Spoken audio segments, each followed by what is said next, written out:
We seek out individuals who serve as our heroes. In a sense, we have a kind of hero complex. We have a Messiah complex.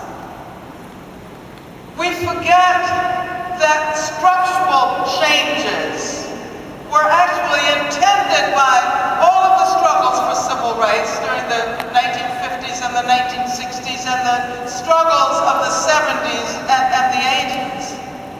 Today we have a word that is so often used that I think is somewhat problematic. That word is diversity. Thank you so much. Diversity.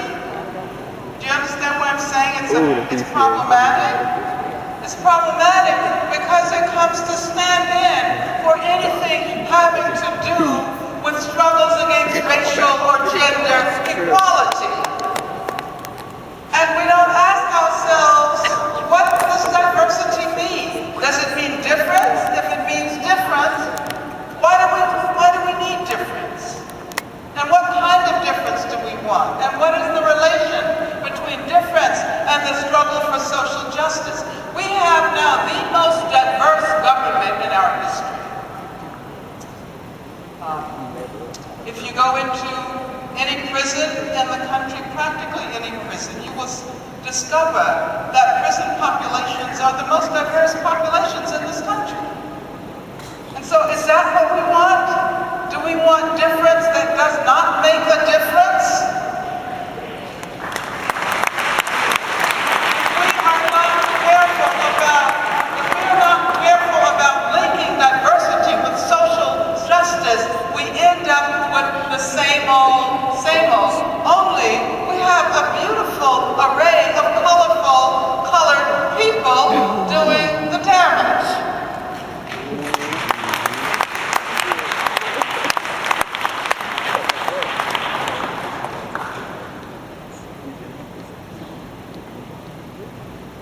So let me conclude. Of course, I haven't even gotten halfway through my notes, but I know you have been here for a long time and you have an exciting few days ahead of you.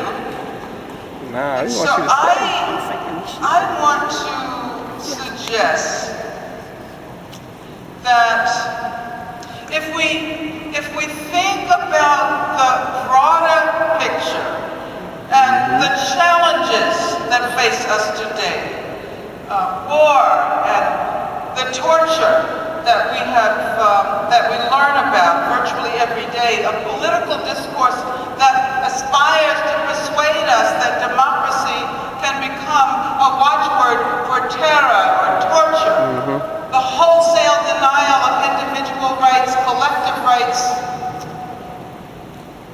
torture that is not recognized as torture, secret prisons that are not revealed, extraordinary rendition that amounts to routine torture, fencing off the Mexican border to prevent people from entering this country, whose lives have been destroyed by the impact of global capitalism.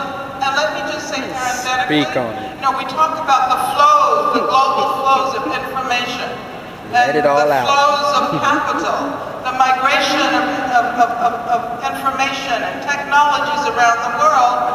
And we forget that in these kinds of situations, people start to move as well. Populations participate in these flows. And so it means that we have to think very differently about issues of immigration. Now, in a lot of ways, we're inhabiting a historical moment that is quite depressing. And I have to admit that things haven't looked this bad for a very, very long time. I can't remember any time in the history of my own activism. I can remember when Richard Nixon was president. As a matter of fact, when I got put in jail, Nixon was president. Ronald Reagan was the governor of California, and it really looked like things were pretty bad. But all over the country and all over the world, people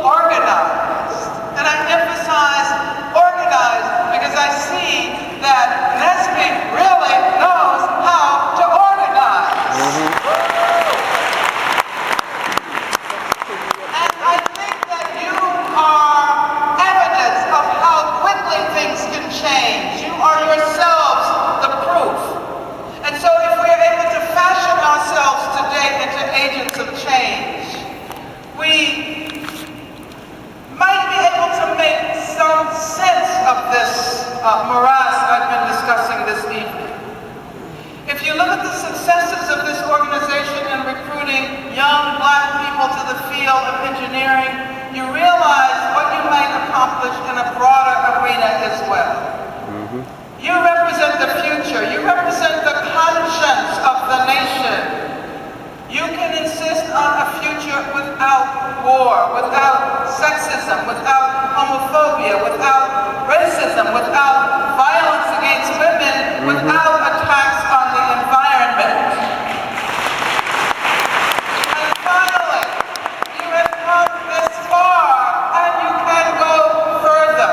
You can bring others with you as you ascend toward new heights. This is your time, your renaissance. Share this time with those who will otherwise be condemned to poverty and incarceration. So let me conclude with a final message that is quite simple, a plea: get involved. Please try to make a difference. Please try to turn this country around. Thank you very much.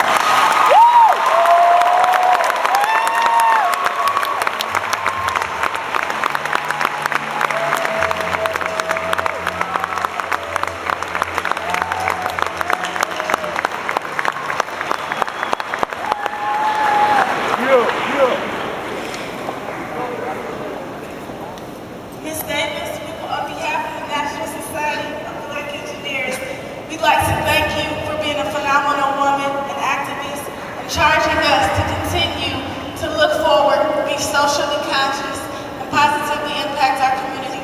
We thank you, we thank you, we thank you.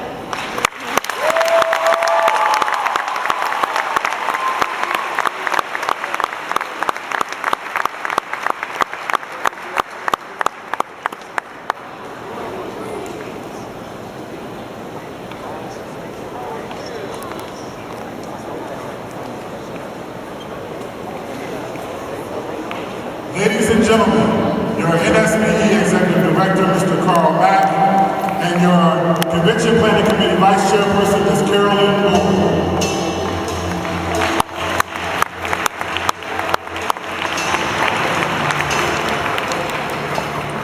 NSBE family, when all has been said and there's nothing more to say, don't say anything except good night and thank you very much.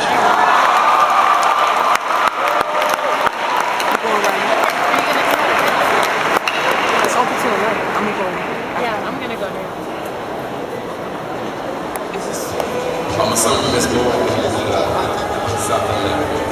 Just give us 1 second.